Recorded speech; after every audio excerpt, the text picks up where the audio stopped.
everyone. Welcome again to Special Interests with Bob and Donna Durasmo and Bob Banfelder. For those of you who haven't tuned into our channel, let you know who we are. I am a retired New York City educator, retired in 2003, and now I'm enjoying retirement out here in Riverhead, Long Island, very much so. And Robert is the one with all the credentials. He's an award-winning crime thriller novelist and outdoors writer. You may know his outdoors writing from many of the regional and national magazines, sports magazines such as Crossbow Magazine, The Fisherman, On the Water, etc., etc. He is a member of the Outdoor Writers Association of America, as well as the New York State Outdoor Writers Association. Okay, so today we're going to share with you, over the course of years, we've had some issues that really concerned us, and we're going to share with you a few of them. But mostly we're going to be talking about one that happened most recently here to us while we were boating on the Peconic River. So I'm going to hand it over to Bob, and he's going to tell us about this. Well, it was on the morning this year on May 29th at 9 a.m. And Don and I were traveling east to go fishing, and there was a vessel traveling west heading toward us, and I mean directly toward us, and did not veer off course until the penultimate hour. And there was also a boat in back of us. The folks were not traveling with us, but they were in back of us, and they experienced what we would experience. And I'll preface by saying that in approximately 30 years on the water with Donna, mostly fishing, boating, we've never seen anything like this. How reckless, how dangerous this so-called captain was. In my 60 years on the water, I have never seen anything like this. This was not kind of some sort of a misunderstanding, which the powers that be tried to write it off on. Oh, it was misinformation. There's a... I'm just going to read from here so I get the wording correct. Yeah, let's quote him correctly. Okay. First of all, this is from the Commissioner of the Department of Suffolk County Health Services, who is in charge of the Suffolk County Health Services Bureau of Marine Resources. And his name is Dr. James Tomarkin. And why we're addressing this entity is because the vessel that we're talking about here was a Suffolk County Health Services Bureau of Marine Resources vessel. So when I say so-called captain, would a captain behave like this? Well, let me just excerpt from this to set this up, have a better picture in your mind. And we have a little bit of a video to document our case after the commissioner got back and said, oh, was a misunderstanding regarding positions. You'll see unequivocally that it was nothing like that.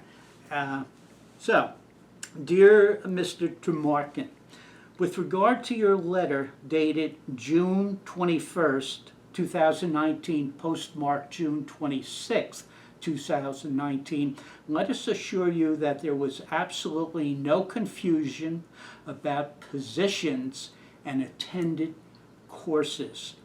There was no misunderstanding, as also stated in your letter. I'll elaborate to make these points very clear. Two boats, ours and another off our starboard stern, was cruising east. The Suffolk County Health Services Bureau of Marine Resources vessel was cruising west. We did not know the name of this vessel. At that point, we didn't know. You couldn't see because the bow is facing our bow and he's coming directly Well, toward us. we have to tell the people, we don't have a big boat. We have an 18-foot center console. And the boat that was coming towards us, it was about a 34, 36-foot vessel. Right, So and the boat much in back bigger. of us was the same size Yeah, as ours. there was a small boat. We were both in jeopardy. Both vessels were in jeopardy. We were all mid-channel. I moved to starboard to give the vessel a wide berth. The so-called captain of that vessel aligned his bow with ours. I moved further to starboard. Again, he aligned his bow with ours. I was practically up against buoy 13. That's just stones, a long cast, I don't want to mix metaphors, a long cast away from the Moose Lodge Moose Marina. Lodge Yacht Club. So for those of you who know the Peconic River and you know the Moose Lodge, the difference between buoy 13 and land is virtually several yards. Depending on the tide, it could be several feet. There was no place for us to go. I was moving to starboard. I was pushed further to my starboard. The space between buoy 13 and land is very narrow and shallow. He kept coming toward us, closing the gap at a good 8 knots. And I'm not going to exaggerate and say, oh, he was doing 15, 20 knots. No. It's a 5-mile-an-hour no-wake zone. He was doing about 8 knots. But when you're closing in on a vessel and there's really, really no escape for us, that's quite a bit. He was leaving a wake. There was no place for both my 18-foot center console vessel to go or for the same size vessel behind us except to hit bottom. The vessel to our stern was now forced into the reeds. The approximate 36-foot Suffolk County Health Services Bureau of Marine Resources vessel was bearing down on us. Again, there was no way to get out of his way. I hit the horn and held it for a good 5 seconds. Donna was seated in front of the vessel, now standing, wearing a bright yellow West Point jacket and waving her arms for the captain to move over to his starboard so that he pass us To his port to port. port. To his starboard, you're correct. Why don't Correct. we show, because, you know, it's kind of in the We'll give abstract. people a perspective Yeah, of the so why area of the don't you water. show, Okay, we have a that? short little video here. It's about 1.5 minutes. And being you're on the side here, you can narrate this too, Donna. I think that would be easier. You can show Okay, the let me difference. just, I've got to, when to sleep on me here. Okay.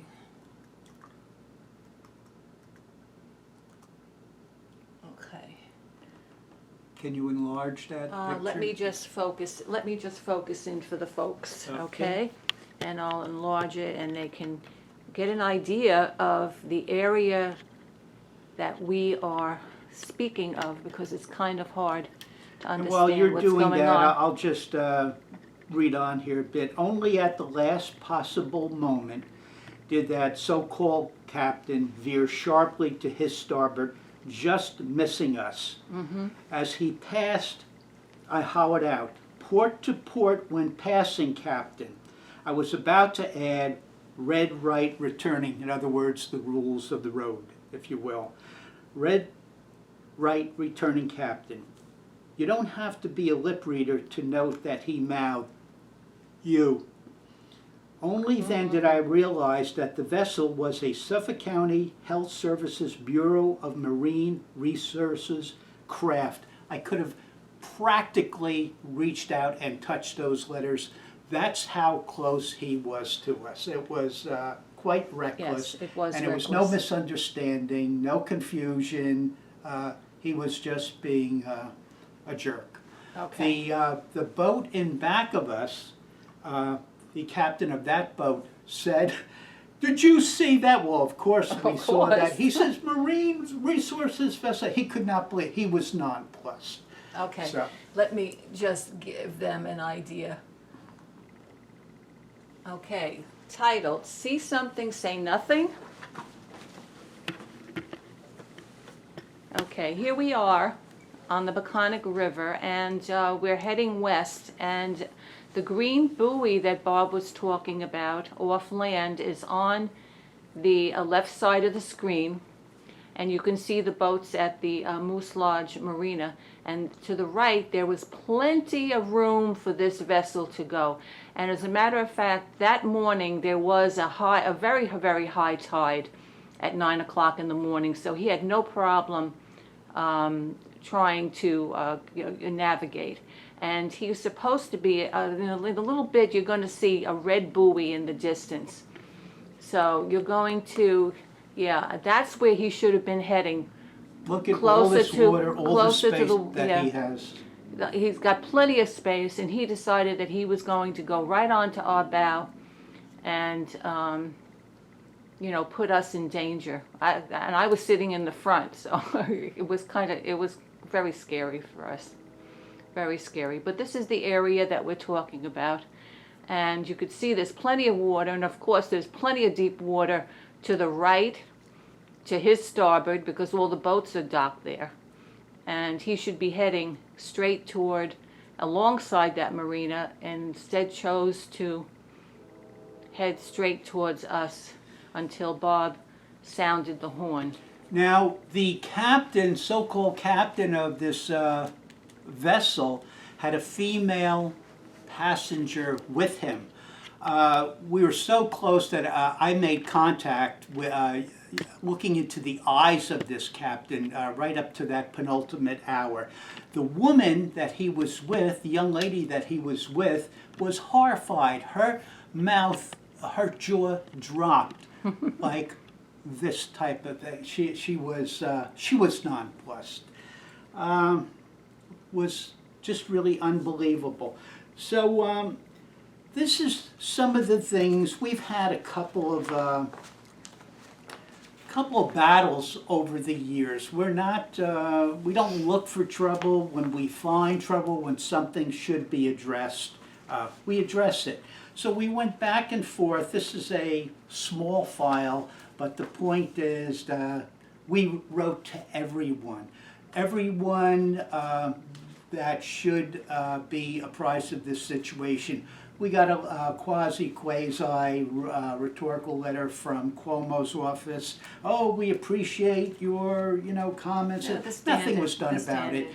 And with this commissioner, he did absolutely nothing about it except to say, oh, it was confusion regarding position and blah, blah, blah. Again, I think these photos, But, this point video points being, to that. we may not have gotten the response that we would have liked from the authorities, but if we didn't say anything, he would have most definitely done this again to somebody else.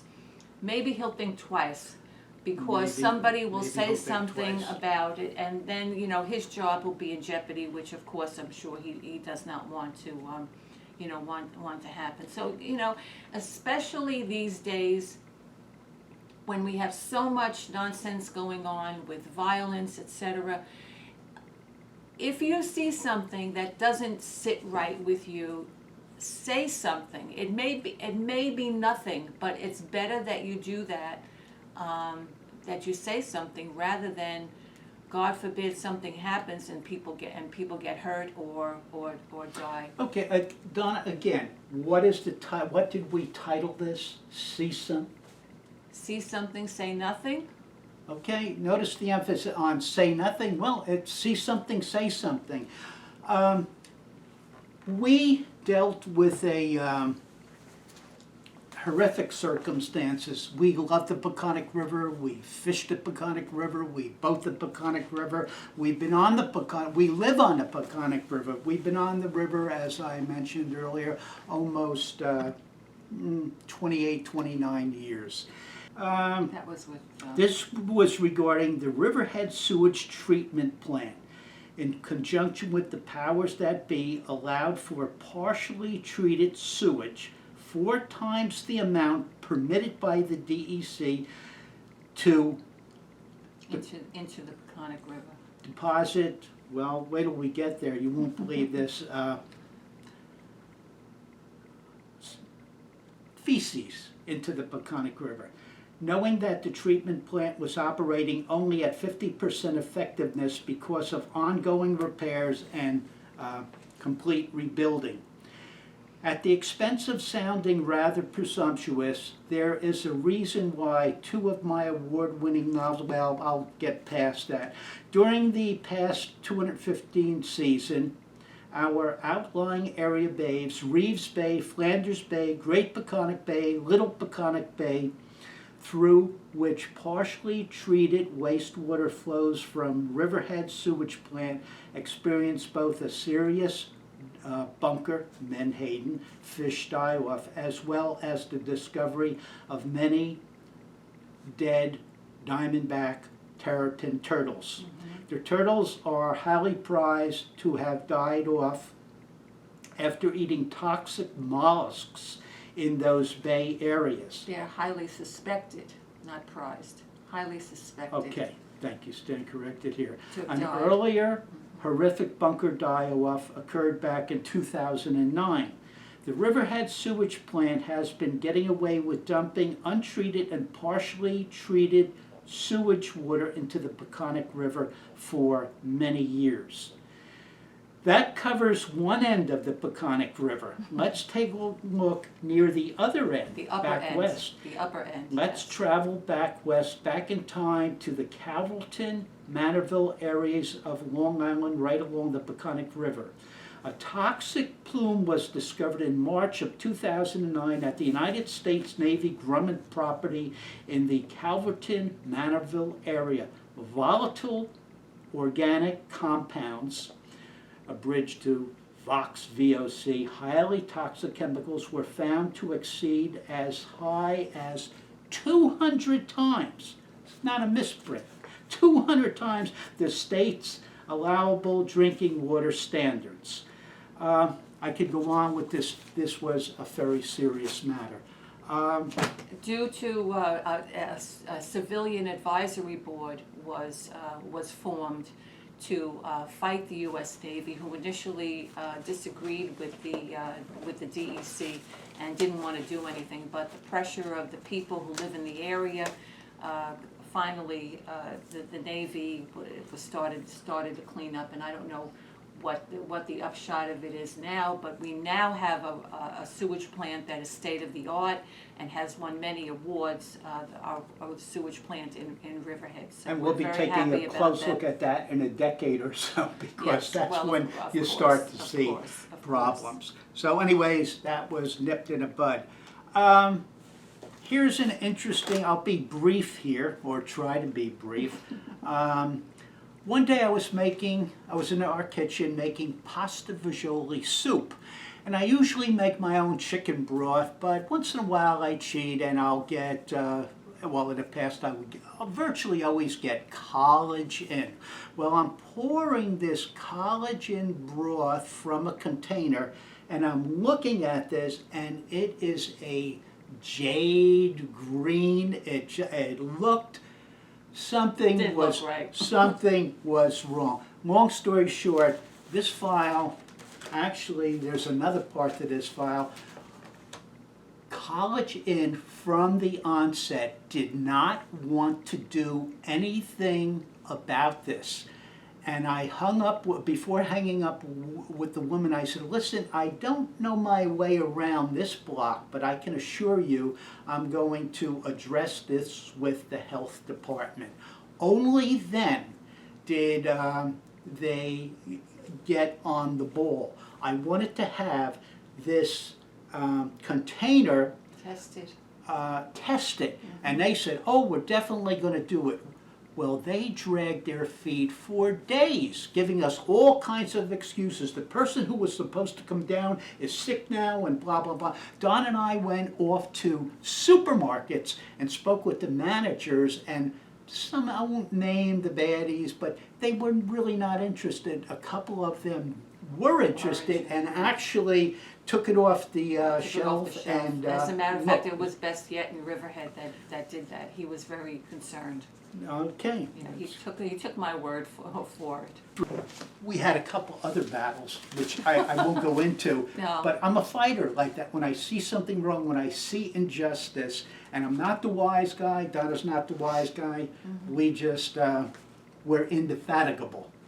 So that's about it. That's all I want to Okay. address Well, there. here you go. So You decide. so- See something, say something, say nothing. Say nothing or say something. Better to say something, I think.